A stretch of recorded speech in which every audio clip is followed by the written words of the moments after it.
धूना क्या होता है? धूना क्या होता है?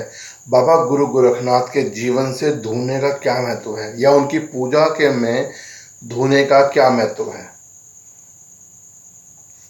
क्यों हम धूना धूना करते रहते हैं? क्यों हम कहते हैं कि बाबा धूने वाला है, या धूने करने से बाबा की पूजा हो सकती है? आखिर धूने का औचित्य क्या है? तो भैया बने रहिएगा इस पूरी वीडियो में, क्योंकि आज मैं आपको बताने वाला हूँ कि क्यों बाबा का धूना इतना महत्वपूर्ण है, धूना होता क्या है। तो अगर आप नए हैं इस चैनल पर, आपने चैनल सब्सक्राइब नहीं किया है तो इस चैनल को सब्सक्राइब कर दीजिए। गुरु महाराज की महिमा का प्रचार करने में हमारा सहयोग दीजिए और इस वीडियो को सभी भक्तों में शेयर कर दीजिएगा। तो आप भी अपना कर्म कीजिए, मैं भी अपना कर्म करता हूँ। जय बाबा की।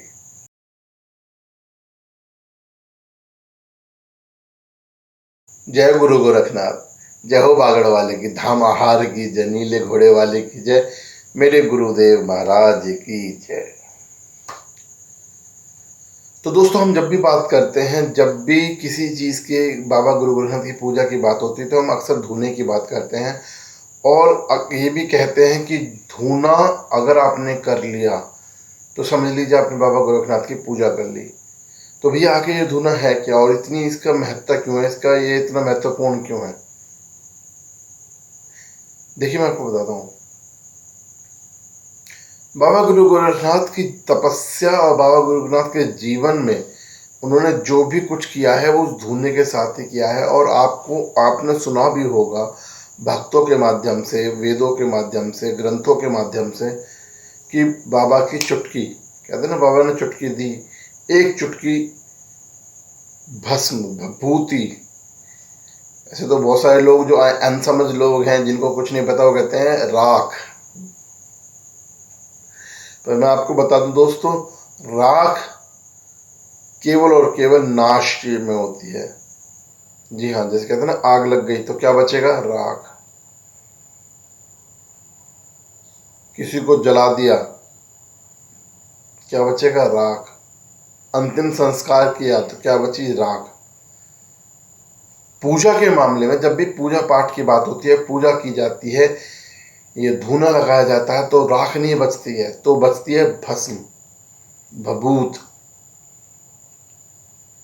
पंच महाभूतों के मिलन से बनी हुई भभूत। जी हाँ, पंच महाभूत। पता है पंच महाभूत?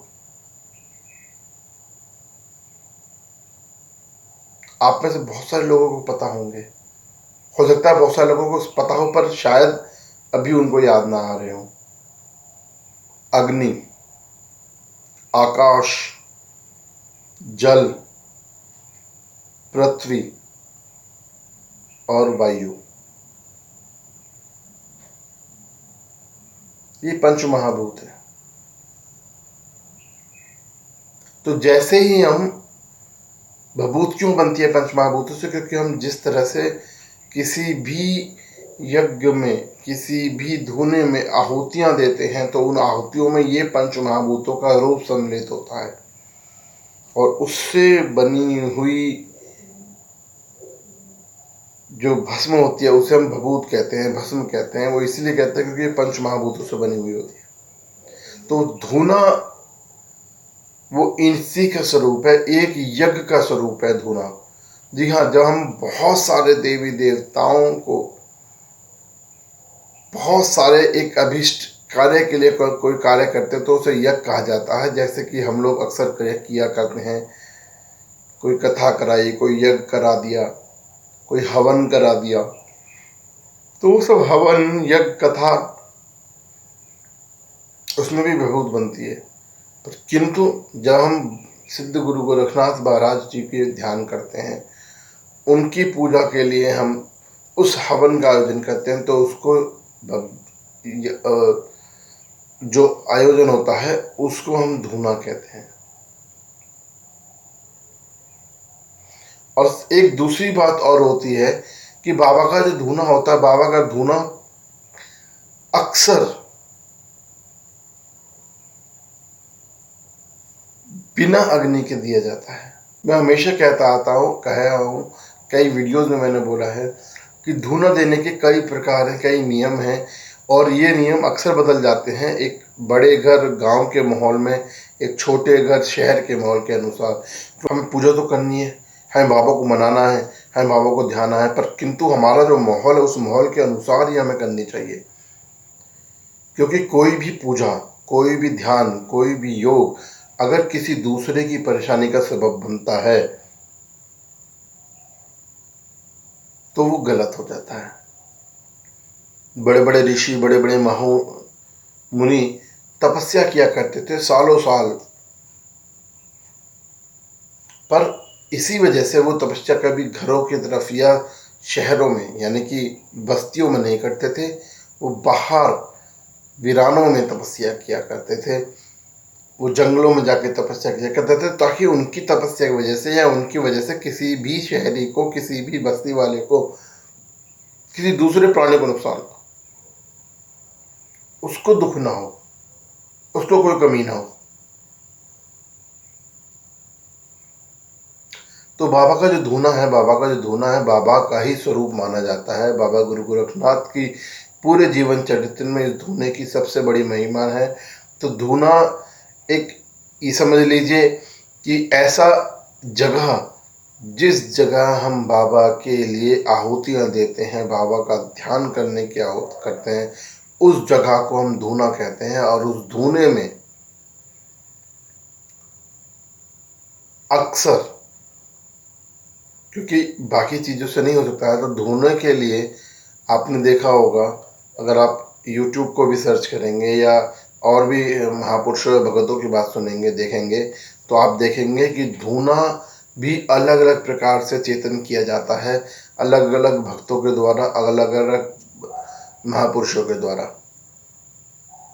बहुत सारे भक्त तो हमारे ऐसे हैं जो जून के महीने में भीषण गर्मी में 4-4, 5-5 धूनों को जागृत करते हैं और उनके बीच में बैठ के तपस्या करते हैं, और वो भी अग्नि से प्रभावित होकर। जी हाँ, 40-40, 50-50 उपलों के धूने लगाए जाते हैं और उन धूनों के बीच में, उन धूनों को लगाने के बाद उनमें अग्नि प्रज्वलित की जाती है और उन अग्नि में जलते हुए धूनों के बीच में बैठ के बाबा की तपस्या करते हैं, बाबा का ध्यान करते हैं, बाबा की साधना करते हैं। जून के महीने में इतना महत्व है धूनों का। बाबा की तपस्या पूरी इस धूने के इर्द गिर्द है। बाबा की तपस्या में, बाबा की साधना में, बाबा के ध्यान में ये धूना आएगा ही आएगा। बिना धूने के ध्यान होता ही नहीं है, बिना धूने की पूजा होती ही नहीं है बाबा की। बाबा का स्वरूप ही धूना है, बाबा का आशीर्वाद ही धूना, बाबा का प्यार ही धूना है, बाबा के दर्शन ही धूने से हैं। तो मेरे भक्तों, अगर आप बाबा को पाना चाह रहे हैं, बाबा की साधना करना चाह रहे हैं, बाबा का ध्यान करना चाह रहे हैं, तो बाबा का धूना लगाना बहुत ज़रूरी है। और मैंने आपको बता दिया कि जहाँ भी बाबा के नाम से आहुतियाँ दी जाएंगी उस स्थान को हम धूना कहते हैं।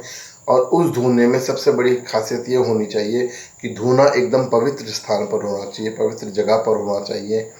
और धूना, मैंने जैसे पहले भी बताया है अपनी वीडियोज़ में, कि धूने की खासियत यह है कि या तो वो चेतन धूना होना चाहिए, यानी 24 घंटे चलने वाला धूना होना चाहिए, या फिर आप अपने सामर्थ्य के अनुसार, अपने प्रयोजन के अनुसार आप बाबा से प्रार्थना कर सकते हैं और उस तरह से बाबा को धूना दे सकते हैं।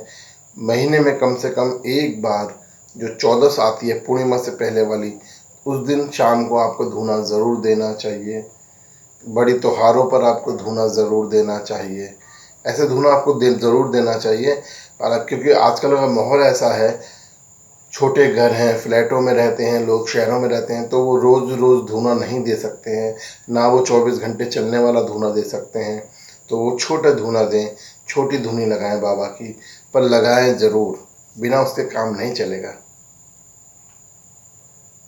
तो बाबा का धूना इतना ज़रूरी है कि भैया धूने के बिना काम नहीं चलेगा। धूना ही बाबा की ज़िंदगी है, बाबा का आशीर्वाद है, बाबा का दर्शन है। तो धूना ज़रूर लगाएं। अगली वीडियो में धूना लगाते हैं कैसे हैं, दोनों तरह के धूने, बड़ा धूना चेतन कैसे किया जाता है और घर में छोटी धुनी कैसे लगाते हैं, अगले 2 वीडियोज़ में मैं आपको ज़रूर बताऊंगा। उम्मीद करता हूँ ये वीडियो धूने के बारे में जो मैंने बताई है अच्छी लगी होगी। आप इसको उस चैनल को सब्सक्राइब करें और बाबा गुरु गोरखनाथ के जहांगीर महाराज जी के भक्तों तक शेयर करें, सभी तक शेयर करें। बाबा की महिमा के प्रचार का जो अभियान हमने चलाया है उसमें हमारा सहयोग करें। जय गुरु गोरखनाथ, जय हो जहांगीर महाराज की, जय जय बागड़ वाले की।